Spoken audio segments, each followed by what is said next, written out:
శ్రీనివాస్ గారు నమస్తే అండి. నమస్తే నమస్తే సార్. ఆ, ఏంటి గుండు చూసి శ్రీనివాస్ గారు, ఈ మధ్య గుండ్లు సార్ బాగా పెలుస్తా ఉన్నారే. సోషల్ మీడియాలో మంచి రచ్చ జరుగుతా ఉంది మీ మీద. నా అంటే నా నేను పేలుస్తున్నానా, నా మీద ఎవరైనా పేలుస్తున్నారా? అంటే ఏదైనా ఇప్పుడు వాళ్ళు మీ మీద పేల్చడం, మీరు వాళ్ళ మీద పేల్చడం. ఒక్కటి నాకు సార్ ఈ మధ్య చాలా ఇంట్రెస్టింగ్ అనిపించిందండి. ఎందుకంటే జర్నలిస్ట్ శంకర్ అనే అతను, అంటే నేను అతన్ని చాలా చాలా రోజుల నుంచి కూడా గమనిస్తా ఉన్నాను. సో మీకు తెలుసు, అవును. నేను జర్నలిస్ట్ అందరినీ కూడా అబ్జర్వ్ చేస్తూ ఉంటానని. సో ఆ అవునండి, శంకర్ అవును. ఎప్పుడు కూడా కొంచెం కాంట్రవర్షియల్ టాపిక్స్ తీసుకుంటా ఉంటాడు. కానీ ఆ, ఆ తెలంగాణలో కూర్చున్న అతను ఆంధ్రాలో ఉన్న మిమ్మల్ని టార్గెట్ చేయాల్సిన అవసరం ఏమొచ్చింది? అది అంటే మేబీ తెలీదు. యాక్చువల్లీ అతనికి మేబీ ఏవో గైడ్ లైన్స్ ఏవో వచ్చాయేమో, లేదంటే నేను అతను అంతకుముందు నాకు శంకర్ అంటే ఎవరో తెలియదు. నా ఉమ్, మీద వీడియో చేసిన తర్వాత నాకు ఎవరో మన సబ్స్క్రైబర్స్ పంపించారు. ఉమ్, నేను పెద్ద సీరియస్ తీసుకోలేదు కానీ ఇంకా నెక్స్ట్ డేకి వ్యూస్ పెరుగుతున్నాయి. నాకు చాలా మంది చెప్తున్నారు, అన్న అతని వ్యూస్ ఎప్పుడు బిలో 1000 ఉండేవి, కానీ మీ మీద వీడియో చేసేసరికి బాగా వ్యూస్ వచ్చాయి. ఉమ్, అతను ఇంకా రెచ్చిపోతాడు చూసుకోండి అంటే, సర్లే నేను ఒకసారి చేద్దాంలేని అతని బ్యాక్గ్రౌండ్ ఏంటని వెరిఫై చేశా. ఉమ్, మామూలుగా మనకున్న సోర్సులు ఉంటాయిగా. ఉమ్, ఈవెన్ నేను హైదరాబాద్లో నాతో పాటు చేసిన ఈనాడు కొలికి చాలా మంది ఉన్నారు. ఉమ్, సో అలా ఈనాడు ఆంధ్రజ్యోతిలో పనిచేసిన వాళ్ళు చాలా మందిని వెరిఫై చేస్తే అతను ఒక ఆ, తెలంగాణలో ఒక పార్టీకి చేసిన వ్యక్తి. ఒక పార్టీ వాళ్ళు అతన్ని బాగా తిరస్కరించారు. కొన్ని ఆ, అంటే అతని గురించి ఎక్కువ చెప్పుకోకూడదులేండి, మళ్ళీ చెప్పే కొద్దీ యా- యా- ఎలా ఆ, ఉంటుందంటే అంటే మీరు చెప్పినా చెప్పకపోయినా నేను చెప్తానులేండి ప్రజల క్లారిటీ కోసం. ఎందుకంటే ఉమ్, ఆయన బీఆర్ఎస్ కి చాలా ఓపెన్ గా సపోర్ట్ చేస్తూ ఉంటాడు. అండ్ అలాగే బీఆర్ఎస్ కి అనుబంధంగా ఆంధ్రాలో ఉన్న పార్టీకి కూడా ఆయన అప్పుడప్పుడు బ్యాటింగ్ చేస్తూ ఉంటాడు. ఆయనకి ఉమ్. కీ హేటెడ్ ఏంటంటే చంద్రబాబు నాయుడు, అదొకటి మాత్రం మనకి ఎప్పుడు కనపడతా ఉంటది. ఎందుకంటే నేనైతే అస్సలు ఆ, నాకు అస్సలు తెలియదు అంటారు. నిజంగా నా మీద వీడియో చేసే వరకు జర్నలిస్ట్ అని శంకర్ అనే వ్యక్తి ఉన్నాడని తెలియదు. ఉమ్, నాకు వీడియో చేసిన తర్వాత ఈ మధ్య నాకు నా సన్నిహితుడు ఒక ఆయన ఈనాడులో పనిచేసిన వ్యక్తి మెసేజ్ పెట్టాడు. ఉమ్, ఆ మెసేజ్ యాజ్ ఇట్ ఈజ్ నేను చదివి వినిపిస్తాను. యాజ్ ఇట్ ఈజ్ నాకు ఈనాడులో పనిచేసిన వ్యక్తి నా కొలిగ్ అనమాట. ఈనాడు జర్నలిజం స్కూల్లో నా కొలిగ్. ఉమ్, అతను ఏం పెట్టాడంటే, జర్నలిస్ట్ శంకర్ అంట, ఉమ్, ఈయన సమ్ న్యూస్ లైన్ అనే వెబ్సైట్ లో పనిచేశాడంట. ఉమ్, ఒక ఆదరణ శాలరీ బాగా ఇబ్బందులు పెట్టాడు. ఆ తర్వాత ఇప్పుడు హెరాల్డ్ లో పనిచేస్తున్నాడంట అతను. ఉమ్, అక్కడ పనిచేసే లేడీ యాంకర్స్ ను లైంగికంగా వేధించడంతో పాటు ఇతని మీద దేహశుద్ధి జరిగింది. ఇతనికి బాగా టార్చర్ చేస్తాడు, ప్లస్ బ్లాక్ మెయిలర్ కూడా అని ఎవరో సంథింగ్ పెట్టారు. నేను పెద్ద పట్టించుకోలేదు, ఎందుకు ఆయన గురించి మనకి ఎందుకు. ఇప్పుడు నేను ఇలా చెప్పాను అనుకోండి, ఉమ్, మళ్ళీ నా మీద లేనిపోని అన్ని పనికి మళ్ళీ అన్నీ వేస్తాడు. సో నేను పెంట మీద రాయదలుచుకోలే. ఉమ్, ఇతను చివరికి కమ్యూనిస్ట్ లీడరు తమ్మినేని వీరభద్రమని ఉన్నారు కదా, అవును. సో అతనితో మాట్లాడుకుని అతని ద్వారా తన జోలికి ఎవరు రాకుండా కొంచెం లాబింగ్ చేసుకున్నాడు అని నాకు సంథింగ్ ఎవరో ఈనాడులో పనిచేసే వాళ్ళు చెప్పారు. ఉమ్, సర్లే, దీ దీని మీద వీడియో చేయండి అని అడిగారు. మిమ్మల్ని అతను టార్గెట్ చేస్తున్నాడు కదా, మీరు చేయండి అని అన్నారు. నేను వద్దు అనుకున్నాను. ఉమ్, నా ఛానల్లో ఇంకోసారి అతని ప్రస్తావన అయితే ఉండకూడదు, అతను నిర్ణయం చేసుకునేవ్వండి. సో మనం కరెక్ట్ కాదేమో అనిపించింది. కాంట్రవర్సీ మన దారి కాంట్రవర్సీ కాదండి. ఒక ప్రొఫెషనల్ జర్నలిస్ట్ ఎప్పుడు కూడా కాంట్రవర్సీని ఎత్తుక్కోడు. మన మీద కాంట్రవర్సీ వచ్చినా సరే నేను దాన్ని ఆహ్వానిస్తాను, ఆస్వాదిస్తాను. మరీ పర్సనల్ గా వెళ్తుంటే అప్పుడు దానికి ఏమైనా రియాక్ట్ అవ్వాలంటే రియాక్ట్ అవుతా. యా, కానీ సార్ మనకి సోషల్ మీడియా ఎలా ఉంటుందండి ఏంటి అంటే యూట్యూబ్ అయినా ట్విట్టర్ అయినా ఏదైనా సరే, మనం డెఫినెట్గా ఎవరైతే కొంచెం స్ట్రాంగ్గా వాయిస్ అవుట్ చేస్తున్నారో, లేకపోతే ఎవరైతే మనం అనుకున్న పార్టీకి లేకపోతే మనం కొమ్ము కాస్తున్న పార్టీకి దెబ్బతీసేలా ఉన్నారో, వాళ్ళ మీద మాత్రం డెఫినెట్గా స్ట్రాంగ్గా రియాక్ట్ అవుతారు, స్ట్రాంగ్గా అనాలిసిస్ చేస్తూ ఉంటారు. సో ఎందుకంటే నేను చెప్పాను కదా, నేను అబ్జర్వ్ చేసిన దాన్ని బట్టి మేబీ నా పర్సెప్షన్ వేరే ఉండొచ్చు, లేకపోతే ఆ జర్నలిస్ట్ శంకర్ గారి పర్సెప్షన్ వేరే ఉండొచ్చు. నేను అబ్జర్వ్ చేసిన దాన్ని బట్టి ఏంటంటే ఆయన వైఎస్ఆర్సీపీకి మాత్రం చాలా స్ట్రాంగ్ గా సపోర్ట్ చేస్తూ ఉంటాడు. సో నేను ఆ మీకు తర్వాత అతని thumbnails అతని వీడియోస్ అన్ని చూశాను. ఉమ్, ప్యూర్లీ వైసీపీ ఫేవర్, యాంటీ టీడీపీగా చేస్తున్నాడు. అదే. సో వ్యూస్ కూడా బాగానే ఉన్నాయి. అతను అదే ఏపీలో స్థిరపడిపోయినట్టే. అదే మీరేంటంటే వైఎస్ఆర్సీపీని అక్కడక్కడ విమర్శించడము, లేకపోతే వైఎస్ఆర్సీ మీద కొన్ని ఘాటు వ్యాఖ్యలు చేయడంతో పాపం ఎక్కడో హర్ట్ అయి ఉంటాడుగా. సో అలాంటివి రెగ్యులర్ గానే జరుగుతూ ఉంటాయి. మీ నో మీద ఎలాంటి అతను వీడియోస్? వ్యక్తిగతంగా నేను అనుకోవడం, అతను వ్యక్తిగతంగా హర్ట్ అయ్యేది ఏమి ఉండదు సార్. వ్యక్తిగతంగా శంకర్ అనే వ్యక్తి ఎవరు, నేనెవరు. సో వ్యక్తిగతంగా కాదు. వ్యక్తిగతంగా అతను హర్ట్ అయ్యేది ఏమి ఉండదు. మేబీ మీరు పార్టీ వాళ్ళు ఎవరో చెప్పారేమో, అతనికి ఏవో గైడ్ లైన్స్ ఇచ్చారేమో అనుకుంటున్నాను ఉమ్, ఎవరైనా. అదే. ఆ, యా, కాకపోతే ఏంటి సార్ అంటే ఇది ఈ ఒక్కటే కాదు, నేను మిమ్మల్ని చూస్తా ఉన్నాను ట్విట్టర్లో కూడా. కొంచెం చాలా మంది కూడా మిమ్మల్ని అప్పుడప్పుడు టార్గెట్ చేస్తా ఉన్నారు. మీరు కూడా దానికి కొద్దిగా ఎక్కువ రియాక్ట్ అవుతా ఉన్నారు. దాన్ని అంతగా రియాక్ట్ అవ్వాల్సిన పని లేదు కదా. ఎందుకంటే డెఫినెట్గా సోషల్ మీడియాలో ఉన్నప్పుడు మన వీడియోస్ని కానీ మన కానీ ప్రతి ఒక్కరు కూడా జడ్జి చేస్తూ ఉంటారు, అనాలిసిస్ చేస్తూ ఉంటారు. సో మీరు అంటే ఇందాక అన్నట్టు మీరు ఏంటంటే ప్యూర్ జర్నలిస్ట్ అనేవాళ్ళు విషయాల మీద మాట్లాడతారు. కానీ ఇప్పుడు మనం కూడా చూస్తూ ఉంటాం, మన ప్రొఫెసర్ నాగేశ్వరరావు గారు కొన్నిట్లో చాలా బయాస్గా అనాలిసిస్ చేస్తూ ఉంటారు. దాన్ని మాలాంటి వాళ్ళం కూడా మేము అప్పుడప్పుడు కూడా దానికి కౌంటర్ అనాలిసిస్ చేస్తూ ఉంటాం. సో దానికి ఆయన హర్ట్ అవునండి. అవుతూ ఉంటారు, దానికి ఓపెన్గా చెప్తా ఉంటారు. కానీ అవును. ఆయన స్పెసిఫిక్గా వాళ్ళ మీద చేస్తూ ఉండరు. ఇంకా వాళ్ళని టార్గెట్ చేయటం అవును. కానీ లేకపోతే వాళ్ళ మీద మాట్లాడటం కానీ అవి చేస్తూ ఉండరు. ఎందుకంటే మనం ఒక స్థాయికి వెళ్ళిపోయినాక మళ్ళీ ఆ పర్సనల్ టార్గెటింగ్కి వెళ్ళటం అనవసరమేమో కదా. అవును. ఇక్కడ అంటే మీకు ఒక చిన్న క్లారిటీ. మనం ఒక 4 నెలల కిందట సేమ్ ఇలాగే మాట్లాడినట్టున్నాం. 4 అవును, మంత్స్ 3 మంత్స్ అయింది. అవును. అప్పుడు మనం మీకు గుర్తుంటే ఆ వీడియో ఒకసారి ఓపెన్ చేయండి. ఉమ్, అప్పుడు మనం టీడీపీ వాళ్ళు నన్ను టార్గెట్ చేస్తున్నారని మనం మాట్లాడుకున్నాం. మీకు గుర్తుందా? అవును, గుర్తుంది. మహాసేన రాజేష్ ఉమ్, అండ్ ఇంకా బీసీఆర్ ఎవరో ఇంకా ఇద్దరు ముగ్గురు టీడీపీ వాళ్ళే నన్ను టార్గెట్ చేస్తున్నారని సేమ్ సబ్జెక్ట్ మాట్లాడుకున్నాం. ఉమ్, ఏంటంటే టీడీపీ వాళ్ళు మిమ్మల్ని టార్గెట్ చేస్తున్నారు. ఇప్పుడు మనం వైసీపీ వాళ్ళు టార్గెట్ చేస్తున్నారని మాట్లాడుకుంటున్నాం. ఉమ్, గుండు సూది శ్రీనివాస్ అంటే అదే, ఉమ్, నేనంటే అదే. ఉమ్, అందరూ నన్ను టార్గెట్ చేస్తారు, నేను అందరికీ శత్రువునే, అందరికీ మిత్రుడిని. ఉమ్, సో నేను ఆ విషయంలో నేను ప్రౌడ్గా ఫీల్ అవుతా. సో నన్ను అన్ని పార్టీ వాళ్ళు టార్గెట్ చేస్తున్నారంటే అర్థం ఏంటి? ఉమ్. అది నేను ప్రౌడ్గా ఫీల్ అవుతా. ఓకే. సో అంటే నేను చెప్పే కంటెంట్ అర్థం చేసుకోకపోతే నేను కూడా వైసీపీని పర్సనల్గా టార్గెట్ చేసేది ఏమి ఉండదండి. అరే మీరు ఇలా చేస్తున్నారు, దీనివలన ఓడిపోయారు, సో మీ భావజాలం మార్చుకోండి, మీ తప్పు దారిలో వెళ్తున్నారు, దాన్ని సరిదిద్దుకోండి అనే చెప్తాను తప్ప వాళ్ళని ఇంకా అంతకుమించి నేను నా లిమిట్స్ దాటి నేను వెళ్ళను. ఒక అనాలిసిస్ చేస్తాను తప్ప టార్గెట్ చేయను. అనాలిసిస్ వేరు, టార్గెట్ వేరు. నేను అనాలిసిస్ చేస్తా, టార్గెట్ చేయను. టార్గెట్ చేయాల్సిన అవసరం నాకు లేదు. ఎందుకంటే రేపు పొద్దున్న వైసీపీ అధికారంలోకి వచ్చినా నేను ఇదే స్థానంలో ఉండాలి, ఇలాగే చేయాలి, ఇలాగే నడిపించాలి. ప్లస్ వైసీపీలో నాకు టీడీపీలో ఎంతమంది కాంటాక్ట్స్ ఉన్నాయో అంతకంటే ఎక్కువ వైసీపీలో ఉన్నాయి. నేను గతంలో కూడా చెప్పాను మీకు ఇదే మాట, ఇప్పుడు కూడా చెప్తున్నాను. అట్లా సో అందరినీ అలా వెళ్ళడమే. వాళ్ళు అపార్థం చేసుకొని వాళ్ళు నన్ను టార్గెట్ చేసినంత మాత్రాన మనం ఏం అనుకోలేం ఓకే. సార్. యా. కానీ ఇది చెప్పండి అండి. ఇప్పుడు గవర్నమెంట్లు మారి కూడా మనకి ఆల్మోస్ట్ 1 year అయిపోయింది. సో వన్ అవును. వన్ 1 year అయినాక ఇప్పుడు మనం డెఫినెట్గా చూసాం. మీరు వైఎస్ఆర్సీపీ పాలన చూశారు, ఇప్పుడు తెలుగుదేశం పాలన కూడా చూస్తూ ఉన్నారు. సో మీరు కంటెంట్ ప్రిపేర్ చేసుకోవడంలో కావచ్చు, లేకపోతే ఒక విషయాన్ని మీద అనాలిసిస్ చేయడం కావచ్చు, ఏదైనా సరే మీకు ఎప్పుడు ఎక్కువ స్వేచ్ఛ ఉందని ఫీల్ అవుతా ఉన్నారు? అంటే మనం చేసుకున్న కంటెంట్ని మనం చెప్పినా సరే కొంచెం ప్రజల యాక్సెప్టెన్స్ కానీ లేకపోతే ప్రభుత్వాల నుంచి కానీ మనకు అంత రెసిస్టెన్స్ రావట్లేదని ఏ ప్రభుత్వం అనిపించింది ఎక్కువ? స్వేచ్ఛ అయితే ఈ ప్రభుత్వమే. నేను ప్రభుత్వాన్ని విమర్శించడంలో ఎప్పుడూ వెనకడుగు వేయను. ఎప్పుడు కూడా నేను నిర్మోహమాటంగానే ఉంటా ప్రభుత్వాన్ని విమర్శించాలి అనుకున్నప్పుడు. ఎందుకంటే జర్నలిస్ట్గా మన బాధ్యత అది, మనమే ప్రతిపక్షం అనేటట్టు ఫీల్ అవుతా. సో వైసీపీలో ఉన్నప్పుడు టార్గెట్ చేయాల్సిన అవసరం ఉండదు, కానీ విమర్శించాలన్నప్పుడు లేదా పాయింట్ అవుట్ చేయాలనుకున్నప్పుడు 1-2 సార్లు ఆలోచించుకునేవాడిని. అరే వీళ్ళు మరీ దుర్మార్గంగా వెళ్తున్నారు, ఇబ్బంది పెడతారేమో, ఫ్యామిలీ జోలికి వెళ్తారేమో అని ఆలోచించుకుంటూ కాస్త సున్నితంగా శుతిమెత్తగా విమర్శ అయితే చేసేవాడిని. వైసీపీ ఉన్నప్పుడు కూడా ఆ ప్రభుత్వం చేసిన తప్పుల్ని చెప్పేవాడిని. దాదాపుగా 3 years, నేను 2021 మే నెలలో ఛానల్ పెట్టాను, 2024 మే నెలలో ఎన్నికలు, అంటే 3 years నేను ఆల్మోస్ట్ నేను చేసే వీడియోస్లో 70% వైసీపీ చేసిన తప్పులు, వైసీపీ చేసిన మిస్టేక్స్, వైసీపీ పరిపాలనలో నెగిటివ్ అంశాలు ప్రస్తావించాను. అదే సందర్భంలో ఆఫ్ ద రికార్డ్ అంశాలు, ఇంటర్నల్ అంశాలు, టీడీపీకి సంబంధించిన అంశాలు చెప్పుకొచ్చాను. సో ఇప్పుడు టీడీపీ వచ్చాక, ఈ కూటమి గవర్నమెంట్ వచ్చాక ఈ 1 yearలో కూడా నేను మ్యాక్సిమం ప్రభుత్వం చేసే తప్పులనే చెప్పాలనుకుంటున్నాను, చెప్తున్నాను కూడా. మేబీ నన్ను విమర్శిస్తున్న వైసీపీ వాళ్ళు అవి చూడట్లేదని. నేను ఈ మధ్య 3 రోజుల కిందట కూడా శాతవాహన కాలేజ్ పాడగొట్టినప్పుడు ఫస్ట్ నేనే వీడియో చేశాను. చీమలు కట్టుకున్న పుట్టని పాములు ఆక్రమించుకున్నట్టు ఎప్పుడో 1970s బ్రాహ్మణ సంఘాలు ఏర్పాటు చేసుకున్న కాలేజీని ఇప్పుడు వీళ్ళు వచ్చి దుర్మార్గంగా కూలగొట్టారు అని ఒక మాట వాడా. సో అది విని కొంతమంది టీడీపీ వాళ్ళు నన్ను ఆ వీడియో డిలీట్ చేయమన్నారు. నేను డిలీట్ చేయను అని చెప్పాను. చేయనండి అని చెప్పారు. అంటే ఎవరిని కూడా మనకి ప్రశ్నించే హక్కు ఇవ్వట్లేదు, ప్రశ్నించే రైట్స్ వాళ్ళకి ఇవ్వట్లేదు. ఎందుకంటే మనం ఇలా నడిపించాలని నేను డిసైడ్ అయ్యాను కాబట్టి.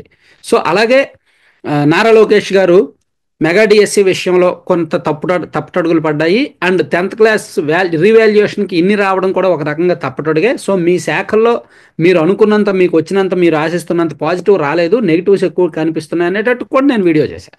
అండ్ ఎమ్మెల్యేల అవినీతి మీద, శాఖల ఫెయిల్యూర్స్ మీద, ప్రభుత్వ ఫెయిల్యూర్స్ మీద, చంద్రబాబు గారు మాటలు ఎక్కువ చేతలు తక్కువ అనే అంశాలు నేను చాలా సున్నితమైన అంశాలు, లోతైన అంశాలు చాలా డెప్త్గా వెళ్ళి అనలైజ్ చేశాను. సో అప్పుడు కంటే ఇప్పుడు కాస్త స్వేచ్ఛగా ఫీల్ అవుతాను అనమాట. మేబీ ఈ గవర్నమెంట్లో కూడా చాలా మంది మనోభావాలు దెబ్బతినొచ్చు. కొంతమంది కేసుల వరకు వెళ్ళారు, కొంతమంది కేసుల వరకు వెళ్ళి కంప్లైంట్ ఇచ్చి మళ్ళీ వెనక్కి తీసుకున్నారు. మేబీ కేసులన్నీ ఎదుర్కోవడానికి సిద్ధమయ్యే నేను చేస్తాను అనుకోవచ్చు. అంటే ఇప్పుడు ఇప్పుడు మీ విషయంలో ఒకటి చెప్పారండి ఇది. కానీ సమాజం కూడా అంతే సేఫ్గా ఫీల్ అవుతుందా? ఎందుకంటే నేను గత వైఎస్ఆర్సీపీ ప్రభుత్వంలో ఉన్నప్పుడు ఎవరి దగ్గర ఏది మాట్లాడాలన్నా సరే జనాలు కొంచెం జంకుతూ ఉండేవాళ్ళు అనమాట. వద్దులేండి, ఈ టాపిక్ అవాయిడ్ చేసేయండి, లేదు సార్, నాకు ఆ, రాజకీయాలు ఇప్- అంటే పట్టవండి, అలా ఉండేవాళ్ళు. ఆ, కానీ తెలుగుదేశం వచ్చినాక కొంచెం ఆ ఫ్రీడమ్ ఆఫ్ ఎక్స్ప్రెషన్ కొంచెం పెరిగినట్టు అనిపిస్తూ ఉందండి, ఉంటుంది. ఉందండి, ఉంది. Yes, yes. మనం ఎక్కడైనా ఒక నలుగురు ఐదుగురు కనిపించినప్పుడు గతంలో రాజకీయాలు మాట్లాడడానికి లేదా ప్రభుత్వ పరిపాలన మాట్లాడడానికి భయపడేవారు, జంకేవారు. ఏమో ఎవరు ఇక్కడ ఉన్నారో ఏం చేస్తారో అని. కానీ ఇప్పుడు ఆ పరిస్థితి లేదు. స్వేచ్ఛగా మాట్లాడుతున్నారు, స్వేచ్ఛగా విమర్శిస్తున్నారు. ఈ గవర్నమెంట్ ఇంతే, ఈ ఎమ్మెల్యే ఇంతే, ఈ ఎమ్మెల్యే అక్కడ తినేసాడంట, చంద్రబాబు గారు అది చేశారు అంటే ఇలా చాలా స్వేచ్ఛగా మాట్లాడుకోగలుగుతున్నారు. నెగిటివ్ అంశాలు కూడా నిజంగా ఫ్రీడమ్ ఆఫ్ స్పీచ్ కావచ్చు, భావ వ్యక్తీకరణ స్వేచ్ఛ కావచ్చు, కొన్ని అంశాల్లో ఈ గవర్నమెంట్ చాలా బెటర్. అందులో మనం తిరుగు. అంటే డెఫినెట్గా అంటే వీటిలో ఇది బాగుందన్నారు. కానీ నాకు ఒక్కటి మొన్న అమరావతి దాని మీద సాక్షి డిబేట్లో ఏదైతే జరిగిందో ఆ డిబేట్లో కొమ్మినేని అరెస్ట్ చేయటం మాత్రం నాకు కూడా కొంచెం ఎక్స్ట్రా ఎగ్జాజరేటెడ్గా అనిపించింది అనమాట. సో డెఫినెట్గా అక్కడ కృష్ణంరాజు మాట్లాడింది తప్పు, కృష్ణంరాజుని అయితే డెఫినెట్గా అరెస్ట్ చేయాలి. కానీ దానికి బాధ్యుని చేస్తా కొమ్మినేని అరెస్ట్ చేయడం అయితే తప్పు అనిపించింది. సో నేను కొన్ని వీడియోస్ చూస్తూ ఉన్నాను, చాలా మంది కూడా దానికి సపోర్ట్గా ఉన్నారు. అండ్ మనం కూడా అలాంటి మాటలని వ్యతిరేకిస్తాం కాబట్టి డెఫినెట్గా కొమ్మినేని కూడా కొద్దిగా బాధ్యుడు చేస్తాం. కానీ ఆ కొమ్మినేని అంటే అరెస్ట్ చేయడంలో కొంచెం జనాలలో తెలుగుదేశం మీద లేకపోతే ప్రభుత్వం మీద కొంచెం నెగిటివ్ ఏమైనా వచ్చిందా? దాన్ని ఎలా అంటే చూస్తారు? నేను ఓకే. నాకు కొమ్మినేని గారికి ఉన్న ఒక చిన్న లింక్ ఏంటంటే ఈనాడు. మేమిద్దరం కూడా ఈనాడు స్కూల్ నుంచి వచ్చిన వాళ్ళం. మేబీ ఆయన నాకంటే ఒక 22 సంవత్సరాల సీనియర్ ఈనాడు జర్నలిజం స్కూల్లో. సో అదే స్కూల్లో ఆయన ట్రైనింగ్ అయ్యారు, నేను ట్రైనింగ్ అయ్యాను. ఆయన 1990స్లో ఈనాడులో పనిచేశారు, నేను 2010-9 నుంచి చేస్తున్నాను. సో ఆ ఒక్కటే లింకు మాకు వచ్చే భావజాలం. ఐ మీన్ జర్నలిజం ట్రైనింగ్లో మాకు కొన్ని నైతికత విలువలు చెప్తారు. సో అక్కడ మనం డిబేట్ చేస్తున్నప్పుడు పక్కనున్న వ్యక్తి అటువంటి మాటలు మాట్లాడినప్పుడు నేనే గనక కొమ్మినేని గారి స్థానంలో ఉంటే ఖచ్చితంగా కృష్ణరాజు గారికి, సార్ మీరు అలా మాట్లాడకూడదు, ఆ మాటలు మీరు వెనక్కి తీసుకోండి, అది కరెక్ట్ కాదు, లేదా మీ దగ్గర ఏమైనా ఆధారాలు ఉంటే ఆధార సహితంగా మాట్లాడండి అని చెప్తా. ఆ మాటలు వెనక్కి తీసుకోవాలి. ఒక ప్రాంతాన్ని టార్గెట్ చేయడం కరెక్ట్ కాదు. ఇమీడియట్గా వెనక్కి తీసుకోవాలి, లేదా నేను డిబేట్ ఆపేస్తానని చెప్పాలి. అది చేయాలి. కానీ ఈయన వెకీలు నవ్వు ఒకటి నవ్వారు. పోనీ ఏమైనా ఆధారాలు చూపించారా? లేదు. టైమ్స్ ఆఫ్ ఇండియాలో వచ్చిన ఒక ఆర్టికల్ మాత్రమే ప్రస్తావించారు. టైమ్స్ ఆఫ్ ఇండియాలో ఆర్టికల్లో ఏమొచ్చింది? ఆంధ్రప్రదేశ్లో ఆ పడుపు వృత్తి ఎక్కువ అని వచ్చిందే తప్ప అమరావతిలో ఆ వృత్తి ఎక్కువ అని రాలేదు. ఆంధ్రప్రదేశ్లో ఎక్కువ. దేశంలో టాప్ 5 స్టేట్లలో ఆంధ్రప్రదేశ్, కర్ణాటక, తెలంగాణ, ఢిల్లీ ఇవన్నీ ఉన్నాయని వచ్చింది తప్ప అమరావతి ప్రాంతంలో అది ఎక్కువ అని ఎక్కడా రాలేదు. కానీ జర్నలిస్ట్ కృష్ణరాజు గారు కాస్త ఎక్స్ట్రా చేశారు. దాన్ని కొమ్మినేని గారు ఖండించాలి, వెంటనే తిరస్కరించాలి. కానీ ఆయన అలా చేయకుండా వెకిలి నవ్వు నవ్వారు కాబట్టి కొంత తప్పు. సో ఇక్కడ కొమ్మినేని శ్రీనివాస్ గారి మీద ఎప్పటి నుంచో వీళ్ళకి ఫోకస్ ఉంది. ఇప్పుడు సాక్షిలోని జర్నలిస్టులో కొమ్మినేని శ్రీనివాస్ కావచ్చు, అండ్ ఆ ఈశ్వర్ కావచ్చు, ఇంకా కొంతమంది ఉంటారు కదా, వాళ్ళు పూర్తి వైసీపీ భావజాలంతో ఉండి సాక్షి వాళ్ళు ఇచ్చిన స్క్రిప్ట్ని ఫాలో అవడం, వైసీపీ స్క్రిప్ట్ని ఫాలో అవడం వలన కొంత యాంటీ టీడీపీ వాళ్ళు వాళ్ళ మీద నిఘా పెట్టి ఉంటారు కాబట్టి ఎప్పుడు దొరుకుతారని చూశారు. సో అలా దొరికేసరికి అతన్ని అరెస్ట్ చేశారు. నిజంగా అతన్ని అరెస్ట్ చేయడం అయితే తప్పు. కృష్ణరాజుని అరెస్ట్ చేయొచ్చు, మీరు అన్నట్టు కృష్ణరాజు దానికి బాధ్యుడు. అతను మాట్లాడింది డెఫిమెటరీ వర్డ్స్ యూజ్ చేసింది కృష్ణరాజు అనే వ్యక్తి, కొమ్మినేని శ్రీనివాస్ గారు కాదు. కానీ వీళ్ళకి అవకాశం దొరికింది కాబట్టి అతని మీద కూడా యాక్షన్ తీసుకున్నారు, కోర్టు కొట్టేసింది. ఒక రకంగా ప్రభుత్వానికి ఒక పరువు తక్కువ చెంపదెబ్బ అనుకోవచ్చు కొమ్మినేని విషయంలో. కానీ ఒకటండి, అంటే దీనికి ఇంకో కోణంలో కనుక చూస్తే మాత్రం మనం సార్, సాక్షి వేదికగా అమరావతి మీద కానీ లేకపోతే ఆ ప్రాంతం మీద కానీ విషం చంపుతూనే ఉన్నారు. సో డెఫినెట్గా దీని వెనకాల కూడా అంటే అక్కడ కృష్ణరాజు ఆ వేదిక ఉండి కృష్ణరాజు మాట్లాడటము, దాన్ని ఎంకరేజింగ్గా కొమ్మినేని శ్రీనివాస్ గారు చెప్పటము, దీని వెనకాల కూడా కుట్ర కోణం ఉంది కదా. సో డెఫినెట్గా పోలీసులు కోర్టుగా కుట్ర కోణం ప్రజెంట్ చేయడంలో విఫలం అయ్యారేమో అనిపిస్తూ ఉంటుంది. ఏమంటారు మీరు దానికి? కుట్రకోణని అంత ఈజీగా చెప్పలేరు సార్. ఇప్పుడు ఆ, మనకి చట్టం వేరు, నైతికత వేరు, లేదా మారల్స్ వేరు, మనం మాట్లాడుకోవడం వేరు. ఇక్కడ కోర్టు ఎంతసేపు కూడా సాక్ష్యాలు, ఆధారాలు, చట్టము, సెక్షన్లు ఇవే చూస్తుంది. సో వీళ్ళు అమరావతి విషయంలో అలా మాట్లాడడం నైతికంగా అండ్ రాజకీయంగా వైసీపీకి దెబ్బ, నైతికంగా వాళ్ళిద్దరూ తప్పు చేసినట్టే. చట్ట ప్రకారం వాళ్ళు ఎంత తప్పు చేశారు? 1% తప్పు, ఇంత తప్ప, ఇంత తప్ప, ఇంత తప్ప, ఇంత తప్ప, అది.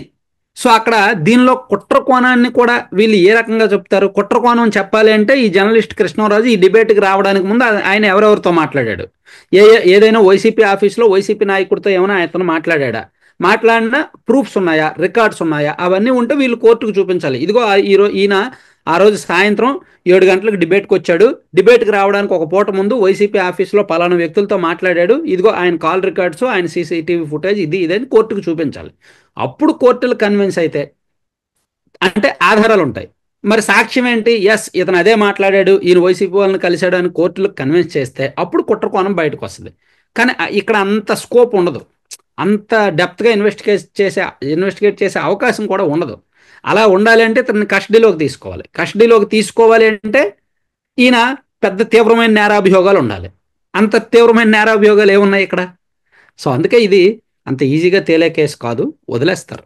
ఇతనికి కూడా ఈజీగానే వచ్చేస్తుంది బెయిల్ ఇప్పుడు కాబట్టి. ఒకటి అంటే బెయిల్ ఇవ్వాలి కాకపోతే రేపు రావచ్చు, బట్ డెఫినెట్గా ఏంటంటే అదే ఈసారి సార్, అమరావతి మీద ఇలాంటి విష ప్రచారాలు చేస్తే మాత్రం మేము ఊరుకోవని ప్రభుత్వం మాత్రం చాలా గట్టిగా పంపించింది ఇది. సో ఇది మాత్రం పంపించింది. డెఫినెట్గా ఒకవేళ సాక్షి కావచ్చు, లేకపోతే మిగతా వైఎస్ఆర్సీ ప్రో మీడియాలు కావచ్చు, అమరావతి మీద అదివరకు లాగా అవాకులు చవాకులు పేలకుండా మాత్రం కంట్రోల్ అయితే వస్తుందని అనుకుంటున్నాను. అంటే అది నేను అనుకోవడం ఏంటంటే వైసీపీ భావజాలం కొన్ని విషయాల్లో మూర్ఖంగా వెళ్తున్నారండి, మొండిగా మూర్ఖంగా వెళ్తున్నారు. అది ఆ పార్టీని, నేను మొన్న కూడా చెప్పాను, ఇప్పుడు కూడా చెప్తున్నా, అమరావతి విషయంలో కావచ్చు, పోలవరం విషయంలో కొన్ని సెంటిమెంట్స్ ఉంటాయి రాష్ట్రానికి, ప్రజలకి. ఇప్పుడు 2019 ఎన్నికల్లో ఆల్మోస్ట్ వైసీపీకి పీకల్లోతు మునిగిపోయింది. ఇప్పుడు మనం చూడండి, ఎక్కడైనా చూస్తే ఒక గొయ్యి ఉంది అనుకోండి, గోతిలో పీక వరకు ముంచేశారు. ఓన్లీ బయట ఈ ఫేస్ మాత్రమే బయటకు ఉంది. సో వీళ్ళు కాస్త జాగ్రత్తగా ఉంటే, మంచి పాలిటిక్స్ చేసి, కొన్ని సెంటిమెంట్స్, ఎమోషన్స్ జోలికి వెళ్ళకపోతే, అమరావతి లాంటి జోలికి వెళ్ళకపోతే, వీలైతే మేము మంచి చేస్తాము, మేము అమరావతినే కొనసాగిస్తాము, మేము అలా చేసి తప్పు చేసామని చెప్తే ఏమో ఆ ప్రజలే 2 చేతులు పట్టుకొని జాగ్రత్తగా పైకి లాగుతారేమో. కానీ వీళ్ళు మళ్ళీ మళ్ళీ అలాగే చేస్తే ఇంకా తొక్కేస్తారేమో. అది అర్థం కావట్లా. అంటే అహంకారం పనికిరాదు, రాజకీయాల్లో అహంకారం ఉండకూడదండి, ఎక్కడ తగ్గాలో అక్కడ ఖచ్చితంగా తగ్గాలి. కానీ వైసీపీ వాళ్ళు మూర్ఖంగా మొండిగా వెళ్తున్నారు, అది ఆ పార్టీకి చాలా నష్టం అమరావతి విషయంలో. ఇది చెప్పండి అండి, ఇప్పుడు మనకి ఈ ప్రభుత్వం అంటే ఒక ప్రతిపక్ష నాయకుడిగా లేకపోతే ఒక ప్రతిపక్ష స్థానంలో వైఎస్ జగన్ గారు గత సంవత్సరం నుంచి ఉన్నారు. సో గత సంవత్సరం నుంచి వైఎస్ జగన్మోహన్ రెడ్డి ప్రతిపక్ష నాయకుడిగా లేకపోతే అపోజిషన్గా ప్రజలకు పనికొచ్చే పనన్నా లేకపోతే ఆయన పార్టీకి పనికొచ్చే పనన్నా ఒకటన్నా చేశాడా? మీరు ఆయన చేసిన తప్పులేంటి, ఆయన చేసిన మెప్పులేంటి, పార్టీ పరంగా కానీ రాష్ట్ర పరంగా కానీ? అంటే పార్టీ పరంగా నిజానికి ఆయన కార్యకర్తలతోనూ అండ్ కొంతమంది నాయకులతోనూ ఎప్పటికప్పుడు కనీసం వారానికి ఒక 2-3 రోజులైనా రివ్యూ పెట్టడం, మీటింగ్ పెట్టడం కొంత కలిసి వచ్చే అంశం అండి. కాకపోతే అతను మీకు గుర్తుందో లేదో, జనవరి నెలాఖరు నుంచి నేను జిల్లాల పర్యటనలు చేస్తానని చెప్పి ఎప్పుడో డిసెంబర్లో ప్రకటించారు. కానీ జిల్లాల పర్యటన చేయలే. అంటే గ్రౌండ్కి వెళ్ళడానికి వాయిదాలు వేసుకుంటూ వస్తున్నారు. ఈవెన్ ఏమైనా ప్రోగ్రామ్కి పిలుపునిచ్చినా సరే వాయిదాలు వేసుకుంటూ వెళ్తున్నారు. సో పార్టీని అతను పునర్నిర్మించడానికో లేదా పార్టీని మళ్ళీ గ్రౌండ్ లెవెల్ నుంచి రీస్ట్రక్చర్ చేయడానికో కొంత టైం తీసుకుంటున్నారు, ఇంటర్నల్గా కొంత నడిపిస్తున్నారేమో అనుకుంటున్నాను. ప్రజలకు ఉపయోగపడే పనులు అయితే ఇప్పుడు మొన్న పొదులు వెళ్ళారు, అది కీ డెసిషన్, మంచి విషయం. అక్కడ నిజంగా పొగాకు రైతులు ఇబ్బంది పడుతున్నారు కాబట్టి అది కరెక్ట్ టైం కాబట్టి వెళ్ళారు, ఇబ్బంది లేదు. అలా కొన్ని ఒక 30% వరకు ప్రజలకు ఉపయోగపడే ఉన్నాయి, ఒక 70% మాత్రం ప్యూర్లీ పనికిమాలిన విషయాలే. పార్టీకి పనికిరావు, ప్రజలకి పనికిరావు, టైం వేస్ట్, పైగా ఆ పార్టీకి నెగిటివ్ తెచ్చేవే. అమరావతి విషయంలో కావచ్చు, అండ్ తెనాలి విషయం, జగన్మోహన్ రెడ్డి గారు తెనాలి వెళ్ళడం కావచ్చు, ఆ విషయంలో కొన్ని ఆయన మాట్లాడిన మాటలు కావచ్చు, జైల్లో ఉన్నవారిని ఇప్పుడు వల్లభనేని వంశీ గారిని పరామర్శించడానికి వెళ్ళడం కావచ్చు, ఇలా కొన్ని ఉన్నాయన్నమాట. సో ఇవన్నీ కూడా అనవసరం, ఆ పార్టీకి కూడా ఉపయోగం ఉండదు. ఇప్పుడు పొదిల్లో రైతులకు వెళ్ళింది, రైతుల పరామర్శకు వెళ్ళింది, మంచి విషయం. అలాగే మిర్చి రైతులతో మాట్లాడడానికి వెళ్తే మంచి విషయం. ఇప్పుడు టమాటా ధరలు లేవు, మదనపల్లి ఆ ప్రాంతంలో అక్కడికి వెళ్ళడం మంచి విషయం. లేదా మెగా డిఎస్సి విషయంలో యువత కొంత ఇబ్బంది పడ్డారు, వాళ్ళకి కావాల్సిన నోటిఫికేషన్ రాలేదు, ఇబ్బంది పడ్డారు. ఆ టైంలో వాళ్ళకు అనుకూలంగా ఏమైనా ప్రకటన చేసి వాళ్ళ దగ్గరికి వెళ్ళడం మంచి విషయం. కానీ అక్కడికి వెళ్ళి అర్హత జగన్మోహన్ రెడ్డి గారు కోల్పోయారు, ఎందుకంటే last 5 years mega DSC notification ఇవ్వలేదు కాబట్టి. అందుకే వెళ్ళలేకపోయారు, లేదంటే దాన్ని రాజకీయంగా వాడుకునే వాళ్ళే. మనం మెగా డిఎస్సి గురించి లాస్ట్లో మాట్లాడదామండి. కాకపోతే ఇక్కడ ఇది చెప్పండి, ఇప్పుడు జగన్మోహన్ రెడ్డి అంటే మీరు అన్నారు మొన్న పొదిలి వెళ్ళారని. సో పొదిలి వెళ్ళినా ఎక్కడికి వెళ్ళినా సరే వెనకాల అంతంత మంది జనాన్ని తీసుకుని వెళ్ళాల్సిన అవసరం ఏముంది? అది నిజంగా జగన్మోహన్ రెడ్డి చూసి వస్తున్న జనమా, లేదంటే జగన్మోహన్ రెడ్డి ఎంటేసుకు వెళ్తున్న జనమా?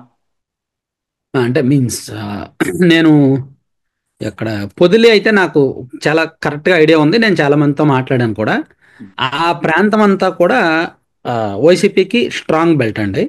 దట్టు పొదిలి అనేది ఇటువైపు సంతనూతలపాడు, అటువైపు దర్శి అండ్ మార్కాపురం, ఎర్రగొండపాలెం, గిద్దలూరు, కనిగిరి వాటన్నింటికి మధ్యలో ఉండే ఏరియా.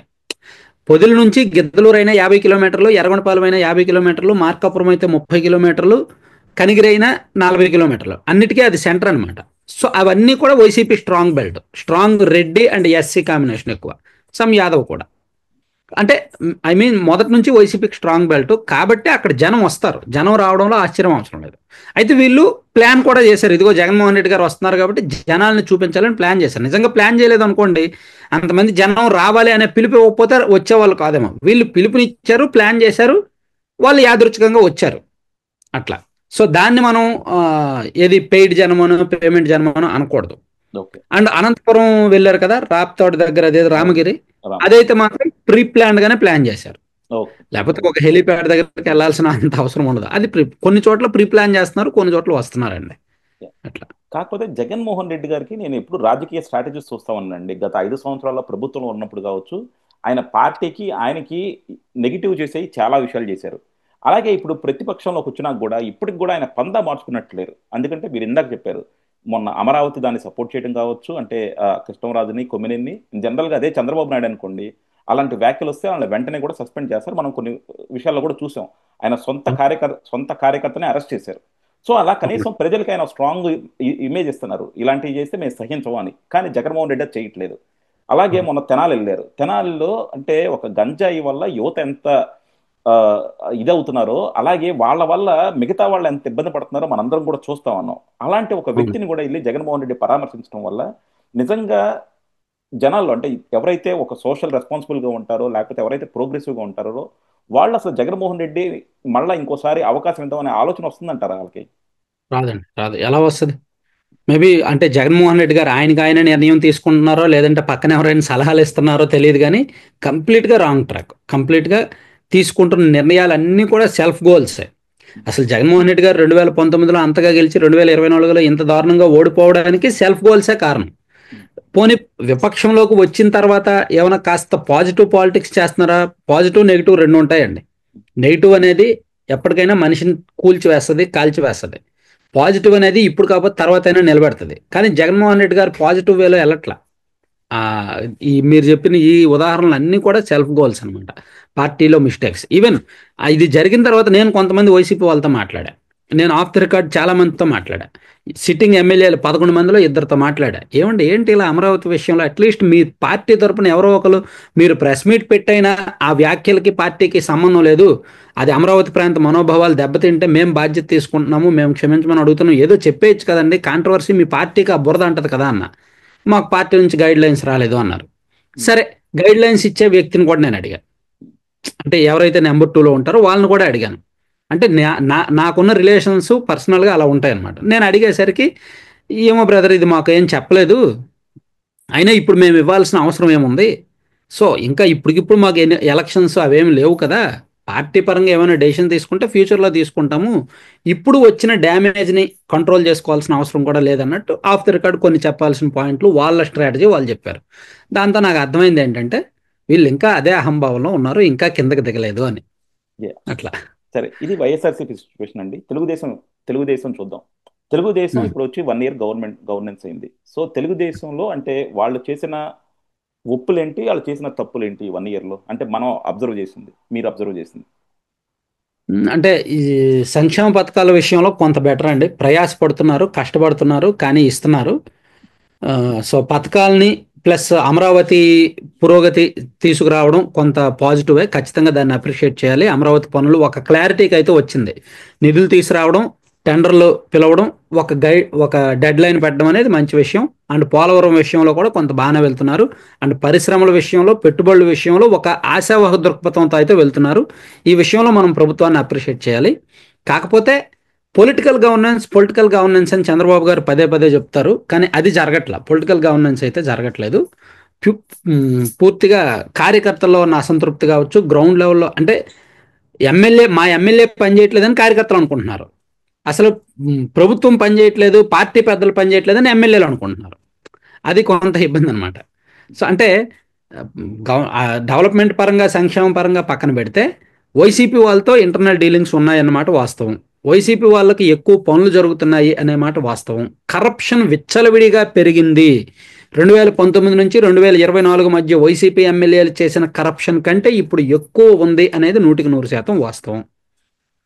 సో ఇవి బహుశా వీళ్ళు ఎంత ముందుకు వెళ్ళినా వెనక్కి లాగుతూనే ఉంటాయి. ప్రజల్లో ఒక వ్యతిరేక భావన తీసుకొస్తూనే ఉంటాయి. సో నేను ఇది కరప్షన్ మీద ఒకటి సార్. మాట్లాడతానండి. ఎందుకంటే ఇది జనరల్ సేయింగ్ అనమాట. ఎప్పుడు తెలుగుదేశం ప్రభుత్వం వచ్చినా సరే ఎమ్మెల్యేలు అందరూ కరప్షన్ చేస్తున్నారు అనేది ఒక ఊకదంపుడి ఇదైపోయింది అనమాట. సో ఎందుకంటే జగన్మోహన్ రెడ్డి ఉన్నప్పుడు ఏం చేస్తారంటే ప్రతి ఒక్కళ్ళు కూడా జగన్మోహన్ రెడ్డి అవినీతి పరుడు అంటారు, జగన్మోహన్ రెడ్డి కింద ఉన్న ఎమ్మెల్యేలకు తినడానికి ఏం లేదంటారు.